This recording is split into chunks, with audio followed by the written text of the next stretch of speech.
The duo will attend a rally together tomorrow. And while Gore and Lieberman make their way westward to the DNC, many of Lieberman's supporters are already starting the party. Fox 61's Rick Hancock continues our live team coverage from LA with a look at what the Connecticut delegation has been up to. Good evening, Rick.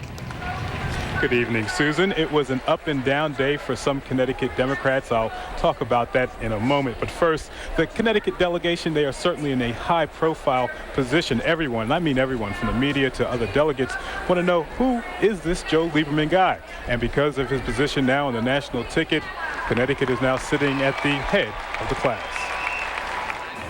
This is Susan McMullen's third Democratic convention as a delegate. This time she's the whip. That means she has to keep everyone organized, a job made easier since they are a lot closer to the stage. The seats are a lot better, though we had good seats in '96 because Chris Dodd was national chairman, but these are even better than those. The improved seating is due to Senator Joseph Lieberman becoming Al Gore's running mate, and Connecticut Democrats have been talking him up. We went to a party last night and people were asking about him, and I said, really, what you see and what you think he's like is what he's like. And so people just take to him. And how ironic that this national convention is being held on a basketball court, which has Connecticut and Tennessee, both known to have outstanding women's basketball programs, are now on the same political team. Folks from Tennessee say they didn't know much about Lieberman before he was picked, but now they like what they see, and they say it's okay if he and Gore don't always agree on basketball or politics. Vice President Gore was really smart to select someone who didn't necessarily agree with all of his policies. You don't want someone who agrees with you all the time. Some Democrats from Connecticut decided to make the trip out west at the last minute. Christine Shaw knows she has little hope of seeing any of the convention floor action in person. I'm not a delegate, but the enthusiasm was contagious. I was so very excited that Vice President Gore selected Joe Lieberman, and just like most folks who follow politics in Connecticut, it was an opportunity to witness history, and so I came.